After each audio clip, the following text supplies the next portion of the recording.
Hey guys, okay, so this is going to be my November TBR and I'm hoping it'll be quick. I don't have the books to show you because they're all upstairs in my very messy room. But I'm participating in two kind of theme topic things this month. One is Nonfiction November that's put on by Gemma from Nonfic Books and Olive from A Book Olive. I think Gemma created it and she asked Olive to be her co-host. And she did this last year too, but I don't remember if I even attempted to participate last year. So anyway, this year they've picked 4 topics to kind of guide your nonfiction reading. And the topics are home, love, substance, and scholarship. And I have a bunch of books for not all of these, like some of the topics are set in stone, but others aren't. For love, I'm definitely reading We Too, the story of Victoria and Albert, and it's something like Partners, Rulers, Rivals, or something like that, by Gillian Gill, and it's about their romantic relationship, their relationship as co-rulers, and kind of a little bit of their clashing when it comes to the fact that, you know, sometimes they had different ideas about how to run the country. So yeah, I was really excited about this because I love, like, Victoria is my favorite monarch, and Victoria and Albert are probably my favorite royal couple ever. They might be tied with Will and Kate, but or I should say Prince William and Princess Kate. But I figured, you know, they're like my favorite passed away royal couple, shall we say. And I haven't really read that much about them. All of my knowledge comes from things I've seen and like research that I did for papers, but I never actually read entire books when I was doing the research, because, you know, with research you always do, like, you read certain chapters of things and then that's it. So I'm really excited to read that, and I have the audiobook out from either Hoopla or Overdrive. And then for home, I did get Great American Scandals, or A Treasury of Great American Scandals by Michael Farquhar out of the library, but I'd really rather read Walking Home by Simon Armitage. So I have that as well. And it's interesting because that's, you know, it's not really a book about home, and it's not really a book about, like, my home the way that Great American Scandals is. But it just, well, first of all, it has home in the title. And second of all, I just thought it was cool because basically what this is it's Simon Armitage walking the Pennine Way in reverse. Like, he's walking back towards the town where he was born. So he's starting, I guess, up in Scotland and then walking down towards where he was born. I think, I'm not totally sure. It could be the exact opposite. He may have started in the south and walked north. I'll have to look that up again. But anyway, he's walking the Pennine Way, seeing if he can go with no money and kind of go along and do poetry readings and get his room and board and food that way by providing poetry readings in each of these towns. And he has, like, this little sock that he had for people to put money in to donate if they wanted. And it's just really, really cool. And I've gotten like 50 pages into it a couple of different times because I've basically been trying to read this book for a year. I don't know why I keep stopping and putting it in favor of other things, or like, yeah, stopping reading it in favor of other things. I don't know why, because I like the writing and the concept sounds awesome. So yeah, I'm finally going to read this one. And it kind of seems like it could fit in this category because it's like, you know, each town that he's going to, he's seeing like that, how that town works and functions, and like what the people are like and all that. So I don't know. I could be totally stretching it, but Gemma, if you see this, let me know if Walking Home is a good one for home. And what was I gonna say? Okay, next is Substance, and for that I have a couple of different options. I have Diary of a Young Girl by Anne Frank, which is the one that I should read the most because I've had it for such a long time, and it's one that's incredibly important that I still have not read. I was never assigned it in high school, and I know her story pretty well because I learned it several years in a row.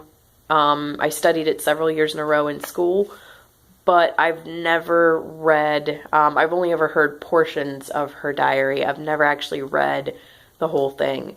So I feel like that's something that's really important for me to do, but subconsciously I've been putting it off in my head for a really long time, because I know that emotionally it's going to rip my heart out and stomp on it, so I have been avoiding it. But at this point I'm like, hey, this is a good book for this topic, and yeah, so I have it, and I'll probably read that one, but I'm not totally sure yet. Another one that I have for that category is a Paul Theroux book. I have The Great Railway Bazaar and or The Old Patagonian Express, which are two that I've had for a while that I've needed to read. So might read one of those. And then for scholarship, I have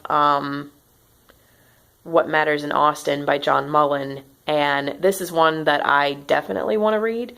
And I was going to read it in portions because I didn't have an audiobook. And then I found an audiobook, but the audiobook narrator is so bad that I might now go back to my original idea of reading it in portions without the audiobook. Because reading it in portions kind of helps a little. Like, there's 20 puzzles, there's 20 like topics, so I figure if I read a topic a day, even starting today, I can finish it by the end of the month. So yeah, that's for scholarship. And then I have a whole bunch of children's books that I want to read for Read Kidslit November. I've already read Winnie the Pooh by A.A. Milne, which I really, really loved. And I was trying to read House at Pooh Corner before this as well, because I was trying to read both of those before I saw Goodbye Christopher Robin, which I've now seen, and I didn't quite get to House at Pooh Corner. And this movie, you guys, it is amazing. It's heartbreaking. It kind of makes you feel a little bit guilty for loving Winnie the Pooh a little.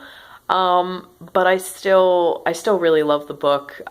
It just kind of made me feel guilty for liking it temporarily, which is why I'm probably going to put off House at Pooh Corner maybe till the end of the month. But, yeah, so I have those, and I highly, highly recommend Goodbye Christopher Robin. It's amazing. And then I have The Lie Tree to read by Frances Harding, which I'm reading with my best friend Ben. And we're reading that in a couple of weeks. And I'm reading the illustrated edition by Chris Riddell. And I don't know, I've heard some people say Lie Tree is like young adult, and some people say Lie Tree is like middle grade. So if it's middle grade, I can count it. I don't know if I can count it if it's YA, but anyway, I'm excited to read that. And then I have Wildwood by Colin Molloy, and Wonderstruck by Brian Selznick, which is actually the book that is holding up my camera right now on my phone. And School for Good and Evil by Soman Chainani, Secret Garden by Frances Hodgson Burnett, Little Princess by Frances Hodgson Burnett. That might be it. I'm also tempted to add Railway Children by E. Nesbitt, as well as The View from Saturday by E.L. Konigsberg. I don't know if I'll throw those in there, but maybe. So I'm really excited about those. And I'm also tempted to throw in Christmasaurus by Tom Fletcher, but that is probably going to end up being a December read. So yeah, all those are for Kidslit November. And then I have a bunch of miscellaneous. I want to finish a whole bunch of books that I'm currently reading. I want to finish Mary Barton by Elizabeth Gaskell, Moorland Cottage by Elizabeth Gaskell, Something Fresh by P.G. Wodehouse, Carry On Jeeves by P.G. Wodehouse. I'm currently reading a book called The English Garden, which is a series of 4 Christian romance novellas by 4 different authors. I've had this book since I was like 12, and this is a reread for me, and I love it. It's interesting having the adult perspective on this book. Like, it's interesting seeing it in a different way now than I did when I was 12. But I still really love it. And what else? I feel like there's I want to finish Emma by Jane Austen, especially because I'm reading What Matters in Austen by John Mullen. And if there's anything else that I'm currently reading, I want to finish it, but I can't remember what else I'm currently reading. And I want to catch up with Shaketube, which is huge. That's a lot of plays. In order to do that, I have to read Henry IV, parts 1 and 2, Henry V, Hamlet, Othello, King Lear. And then later this month, we're reading Macbeth and... Oh, actually, later this month, we're reading King Lear. And then also Macbeth and Antony and Cleopatra. And what else? So I want to read all of those, and then I also want to read Comedy of Errors, because that's not part of Shaketube, but there is a new web series out called Twincidence that is based on Comedy of Errors, so I'm trying to read that this month as well. And, I want to say that's it, everything. One of the most important things this month that I will definitely be reading is, I'm forgetting 2. Yeah, okay, so 1 is Last Chronicle of Barset, which I'm reading with Katie from Books and Things. We're finally finishing that, and I think we're reading it, we may even be starting it tomorrow, and we're reading, I think I'll be listening to probably an hour a day, and then a couple of hours a day towards the end of the month, because it's about 30 hours long. And then, I am also buddy reading Murder on the Orient Express by Agatha Christie with Kate, Howe, and Katie from Books and Things. And we're doing that this coming weekend because we're all very excited about the movie coming out. And I'm hoping to either listen to the David Suchet narrated audiobook, but I am very very far back in line for that, so I don't know if I'll get to it. And if I don't get to that one, then the Dan Stevens audiobook is on Hoopla, and that you don't have to wait for, so I might get that if I can't get the David Suchet one.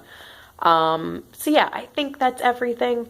That is a lot of books, not all of which I will get to this month, but a lot of good options there. And yeah, so hopefully I'll get to at least half of this.